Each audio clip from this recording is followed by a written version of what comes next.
Bonsoir, je me présente, Nathalie Martel, membre du conseil d'administration pour le Théâtre de Pont-Rouge. Bonjour, je m'appelle Jessie de Jessie, j'ai 8 ans, du Pont.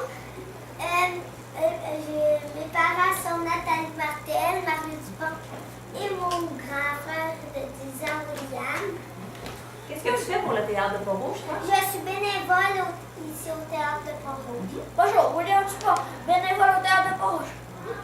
Les garçons, est-ce que vous savez qu'est-ce qu'on fait de spécial cette année?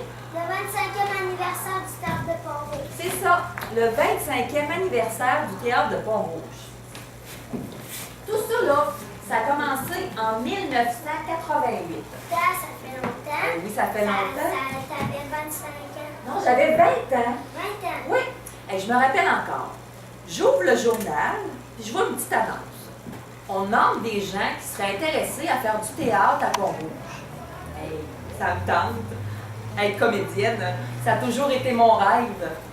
Et, je connaissais pas ça beaucoup, le théâtre. Hein? Oh, ben c'est pas grave. Je me lance, puis je décide de m'inscrire. La première rencontre a eu lieu ici, au Moulin Marcoux. Oui, en fait, au petit bistrot, juste à côté. Et puis, je n'étais pas toute seule à m'être inscrite. Hein? Non, il y avait plusieurs personnes. Et là, j'ai fait la découverte, la rencontre plutôt de deux personnes vraiment extraordinaires. M. Daniel Laroche et Céline Paquet. Eux autres, là, ils connaissaient ça, le théâtre. C'est d'ailleurs eux autres qui avaient écrit la petite annonce dans le journal. Hein? Leur but, là, c'était de... Oh non, hein, je ne vous dirai pas c'était quoi leur but. Je vais laisser Daniel Laroche le dire lui-même. Ici, quand j'ai récité mon père, ce héros. Mon père, ce héros au sourire si doux, suivi d'un seul oussard qui les met entre tous pour sa grande bravoure et sa haute taille, courait à cheval le soir d'une bataille, le champ couvert de mort sur qui tombait la vie. C'est du talent, ça. Publié quand des livres, est-ce que c'est du talent?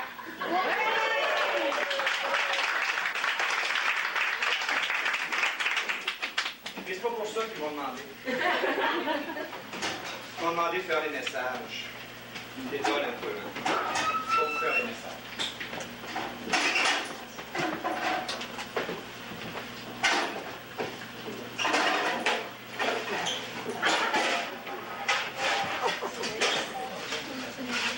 C'est les messages. Bonsoir et bienvenue au Moulin Marcoux. Vous assistez ce soir à l'avant-dernière représentation de la production 88-89 du Théâtre de Pont-Rouge. On va voir l'heure des vrais fous. Demain se termine notre saison 88-89. Et dès la semaine prochaine, les dépliants d'informations concernant notre prochaine saison seront disponibles ici au Moulin Marcoux, ainsi que dans quelques caisses populaires du comté de Portneuf. Ces dépliants expliqueront à la population de Pont-Rouge et des environs comment faire pour s'inscrire à nos activités. Le mandat du Théâtre de Pont-Rouge, je le rappelle, est de stimuler la participation d'hommes et de femmes de la région à faire du théâtre sous la forme d'un loisir et d'en arriver en bout d'année à se produire devant public. Daniel Laroche, c'était notre directeur artistique, notre metteur en scène. Il a adapté aussi plein de pièces pour le Théâtre de Pont-Rouge et il en a même écrit une, Notre petit village. Céline, elle s'occupait des costumes, des accessoires. Oh, mais il n'était pas tout seul, hein? Parce que vous savez, dans une troupe de théâtre, ça prend plusieurs personnes. Il y avait aussi Hélène Germain, la cousine de Daniel Laroche. Hélène, elle s'occupait de l'éclairage et de la technique. Il y avait aussi Lucette Germain, la tante de Daniel Laroche. Lucette, elle s'occupait de la billetterie. Hey, ça, c'était beaucoup de travail. Hein? Ça, c'est la famille de Laroche. C'est la famille de Laroche. Parce qu'aussi, il y avait Linda Laroche, la sœur de Daniel Laroche. Ouais, Linda, elle s'occupait aussi de la technique, de l'éclairage. Des petits gâteaux. Des petits gâteaux, non, elle faisait pas de petits gâteaux. Elle était toute dans son grenier, là, puis... Ah, ça, c'est Jacqueline. Jacqueline Laroche, la mère de Daniel Laroche. Elle, là, c'est ça, elle faisait plein de choses pour le théâtre. Des petits gâteaux, elle faisait de la couture. Puis, savez-vous ce qu'elle faisait aussi? Oui, elle transposait toutes les affaires du théâtre dans son grenier. C'est Ça ça. aurait cassé une étage, une autre, une autre, une autre. Ah une oui, autre. elle entreposait, c'est ça, tous les accessoires pour les costumes du théâtre de Pont-Rouge. Elle pleurait, là, quelques années, là, il y en avait vraiment beaucoup de stock dans ce grenier-là. Et c'était une vraie caverne d'Alibaba. Ah, il y avait aussi Jean-Marc Laroche, le père de Daniel Laroche. Donc, c'est vrai que c'est une histoire de famille, ça? Ben oui, hein? Et savez-vous ce qu'il faisait, Jean-Marc, lui? Non. Jean-Marc avait un travail très important. Son travail, c'était de s'asseoir dans la salle, d'écouter le spectacle et de rire. Mais c'est pas un très beau travail. Oh oui, je te dis qu'il riait fort, hein? Son rire, là, il résonnait partout dans la salle de spectacle. C'était vraiment magique pour les comédiens. Comme ça?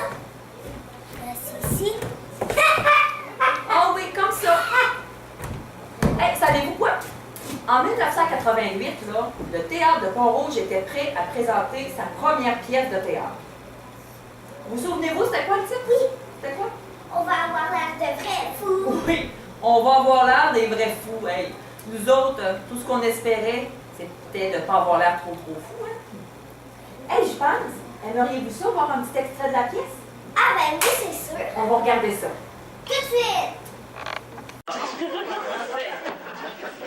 suite. Les vieux pas aller répéter, je viens de te dire. Fait que crains pas, Lise.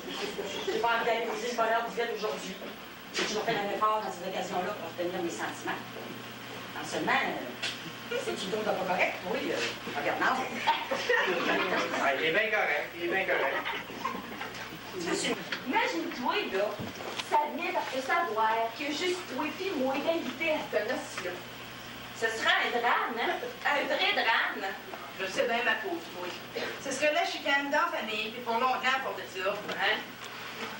Je me demande bien ce qu'il a pris ici, hein? Yvette, là, de pas inviter tout le monde. Justement, moins il y a de monde, plus ça paraît. Obligé de lui dire que je suis. Ah non? Et puis comment tu voudrais que je te présente? Comme ma soeur? Pourquoi pas? Et tu après venir folle, Yvette, Rachel. Yvette le sait bien, j'ai pas de frère ni de sœur. Oui, donc, Bernard, fais-moi Il plaisir. n'y en est pas question. Ah, toi? Puis, pourquoi tu tiens tant à y aller? Hey, tu veux-tu dire que ça serait moi, Léo Duchesne, qui aurait de quoi de pas correct? Tu serais un peu plus chaude aussi, tu serais bien moins pire.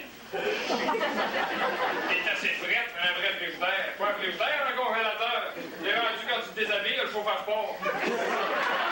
Les idées, c'est Carmel. Je vais t'en faire, moi, des idées. On voit bien que c'est pas toi qui es pogné avec ça. On voit bien que c'est pas toi qui te demandé par le monde, votre mari, il aime-tu encore autant pâtisserie qu'avant? Ben, c'était quoi déjà la couleur des souliers de votre mari?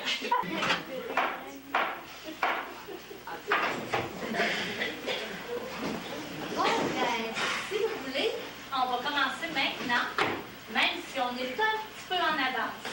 Ça va? Oui, ça va. Hey, maman? Oh oui. De toute façon, c'est pas pour 2 minutes à rendre. Lise, on pourrait dire que ce mariage-là m'en aura donné des sueurs froides. Je comprends. C'est un peu miracle, c'est sûr, pas sorti du sac. Te dire franchement que je pensais jamais qu'on réussirait à passer au travail. En tout cas, Lucienne, là, on peut dire que notre sœur Yvette, elle nous doit une fière chandelle. Ah, t'as bien raison pour ça, Lise. Si on s'était pas évanoui au bon moment, tout le monde aurait entendu les forcés de la photo de tête. Ce qui était le plus mourant, c'est que Bernard s'est trouvé mal, lui, avec. Ouais.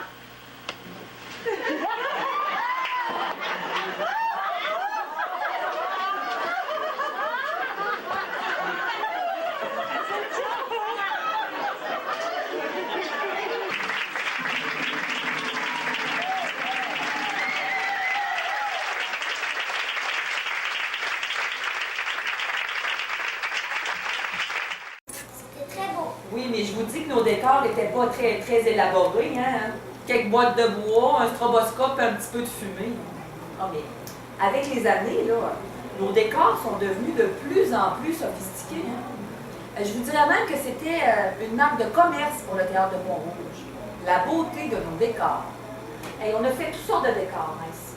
Des décors à 2 étages, avec des balcons. Un balcon à 2 étages. Un balcon à 2 étages. Oui, il y avait même des murs en gyproc, puis de la tapisserie mur à mur. Et c'était tous des décors, ça, là. Hein? Mais là, Maintenant, ça fait plus à 2 étages. des fois, ça se peut qu'on en fasse encore à 2 étages. Mais là, à la fin de la saison, là, il fallait le détruire, ce décor-là. Hein. Vous auriez dû voir Marcel Boilard arriver avec sa hache, puis mettre la hache dans le décor, c'est le cas de le dire. Hey, c'était de toute beauté. Une hache dans un décor. Oui, pour tout le faire tomber. Oh, ok, je pensais que vous mettez là, puis là, vous jouez. Non, non, c'était pour défaire le décor. Puis, Ça, je suis bon. t'es bon là-dedans, toi, tu fais ça aussi, hein, maintenant? Aussi, hein? Oui. Et savez-vous pas aussi? Avec les années, là, le théâtre est devenu de plus en plus populaire. Il y avait de plus en plus de personnes qui voulaient s'inscrire. Daniel et Céline, là, ils refusaient personne. Ça veut dire qu'il fallait monter plusieurs productions dans la même saison. Hey, il y a même quelques saisons, là, où on a monté 3 productions dans la même saison. Ça, là, ça voulait dire qu'on pouvait jouer ici, au Moulin-Marcoux, en plein mois de juillet. Il n'y avait pas d'air climatisé dans ce temps-là, hein? Non, non, non. Et là, là. Il faisait chaud, là. Pas aimé ça, hein? Non, Pierre, il n'aurait pas aimé ça. Hey, savez-vous ce qu'on était obligé de faire? De mettre 2 ventilateurs de chaque côté. C'est ça. On mettait des gros ventilateurs Pour ici. le public, un pour vous. Ben, en fait, les ventilateurs, là, ils donnaient de l'air, oui, aux comédiens, mais aussi aux spectateurs. Parce que justement, leur petit programme de soirée pour se faire du vent, là, c'était pas suffisant. Moi, je suis en vert. Oui, ils tournaient. Ah oui, ça fait du bien. Avec la carte de magie. Oui, petit magicien. Là, ben, avec autant de popularité et autant de spectacles à faire dans la même saison, ben, Daniel Laroche, là, il ne pouvait plus faire les mises en scène de tout ça. Hein. Alors, il y a eu de l'aide d'une comédienne, hein, Judith Jobin, qui a aidé à faire la mise en scène.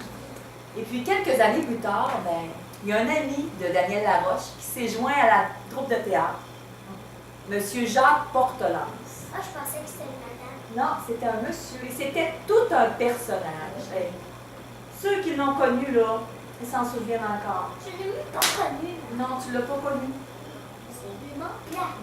Vous savez, là, être dans une troupe de théâtre, là, c'est comme faire partie d'une grande famille. Hein. On vit plein de choses ensemble. On vit des belles joies, c'est sûr, parce qu'on a beaucoup de plaisir à jouer Est-ce ensemble. que vous avez eu des moments stressants? On a eu, oui, des moments stressants, mais je te dirais aussi des moments difficiles. La mort de quelqu'un. Ouais. T'es mort. Les années 1994 et 1995 ont été particulièrement difficiles pour le théâtre de Pont-Rouge. Il y a eu tout d'abord, en 1994, la mort de Céline Paquet. Oh non! Puis en 1995, ben, c'est 2 de nos comédiennes qui sont parties tragiquement dans un accident de voiture. Oh, c'est Joanne Beaumont et Rachel Rochette. C'est plate. Ouais. Et 2 semaines plus tard, c'est Jacques Portelance qui nous a quittés. Dans celle-là, ils nous regardent en ce moment, là. J'espère qu'ils nous regardent et qu'ils nous voient. Allô? Allô? Allô? Tu sais, Jean-Christophe, tu me disais tantôt... Et oui. JC de JC. Oh, JC de JC, excuse-moi. Ça, c'est mon ami. JC de JC, tu me disais tantôt, est-ce que vous avez vécu des moments stressants? Je m'en rappelle d'un moment pas mal stressant. Excusez Nathalie, est-ce que tu aimerais voir des images de nos personnes qui sont décédées? Ah ben oui, on pourrait regarder ça. On regarde ça maintenant.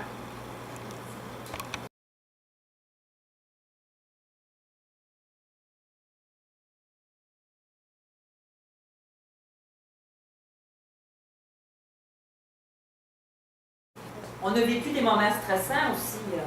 Et je me rappelle une année, là, il y a une des comédiennes, à quelques jours de la première du spectacle, là, elle nous a dit moi, je joue plus. Je suis trop stressée, là, je suis pas capable de jouer devant des spectateurs, je m'en vais. Elle nous a fait bye-bye, comme tu fais là, Jean-Christophe. Et nous autres, là, on était stressés. Savez-vous ce qu'on a fait? Ben, on a demandé à Daniel Laroche de jouer le rôle de cette comédienne-là. Il avait emprunté la robe de sa mère, puis il s'était tout déguisé. Mais tu sais, c'était pas très, très convaincant. Hein? Alors, ce qu'on a fait, c'est qu'on a demandé à une de nos comédiennes, Suzanne Bello, de prendre la place, la comédienne qui était partie. Je sais qu'est-ce qu'on va faire, que vous avez fait. Oui, qu'est-ce qu'on Vous a lui fait? avez mis en une caisse d'écoute, puis là, une perruque, puis là, il y avait une madame qui soufflait toutes les réponses, puis elle a fait ça comme une prod. Et comme une quoi?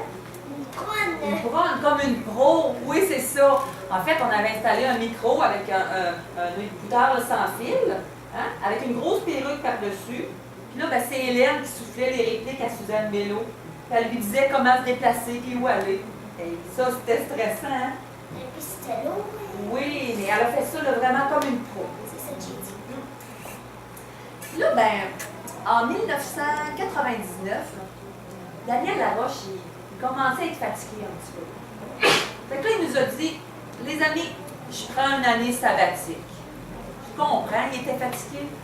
Ça faisait plusieurs années là, qu'il tenait le théâtre là, à bout de bras comme ça. C'était presque un travail à temps plein. Alors, Daniel a pris une année sabbatique. Puis une deuxième. Puis une troisième. Puis une quatrième. Une cinquième. Et après 6 ans, là, on s'est bien rendu compte que Daniel ne reviendrait pas. Hein? Il était passé à autre chose. Mais il était pas mort. Non, il n'était pas mort, mais il faisait autre chose. Il est pas mort, sinon? Non, il n'est pas mort, Daniel. Non, on l'a vu. Puis là, ben, nous autres, on avait encore envie de jouer au théâtre. Alors, c'est pour ça qu'en 2006, Mario Dupont, votre père, a décidé de redonner vie au théâtre de Pont-Rouge. Et puis, on a créé un nouveau conseil d'administration. Et depuis ce temps-là, ben, on présente des pièces au Moulin Marcoux. Hey, savez-vous qu'en 30 ans, là, le TPR a présenté, en 30 ans, en 25 ans plutôt, il a présenté 30 pièces de théâtre différentes. On a présenté des pièces de tous les styles. Des dramatiques, des comédies, des comédies dramatiques. Confusion. On a joué aussi des comédies policières, des comédies musicales, vraiment là, de tous les styles. Ces pièces-là ont été vues par près de 30 000 spectateurs. Et c'est beaucoup, je pense que 30 000, Ça fait beaucoup de personnes. ça a quand même tout pris les siècles. Ça veut dire plusieurs représentations, ça. Mais vous savez, quand je pense au théâtre de Pont-Rouge, là, ben, j'ai toujours un nom qui me vient en tête. Daniel Laroche. Oui, Daniel Laroche. Daniel Laroche, là, c'est un des fondateurs du TPR, c'est sûr, hein? Mais c'est aussi l'âme du théâtre de Pont-Rouge. Daniel Laroche, là, il nous a appris plein de choses. Tout d'abord, il nous a transmis sa passion pour le théâtre, ça c'est important. Mais ce qu'il nous a appris aussi, là, c'est que dans une troupe de théâtre, tout le monde est important.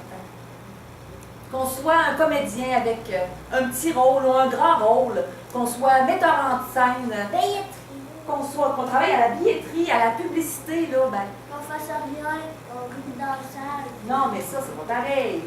C'est les spectateurs, ça. Mais dans la troupe de théâtre, tout le monde est important. Puis on est tous dépendants les uns des autres aussi. Hein.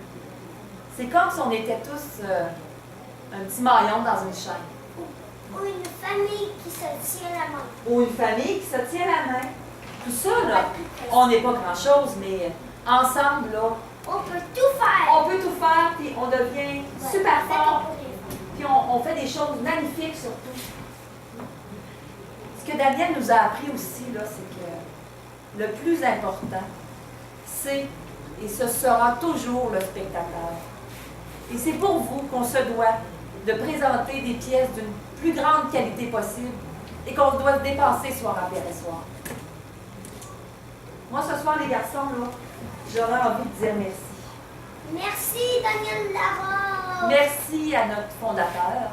Merci. Merci à l'âme du TPR. Merci à Mario Dupont. Merci surtout à Daniel Laroche.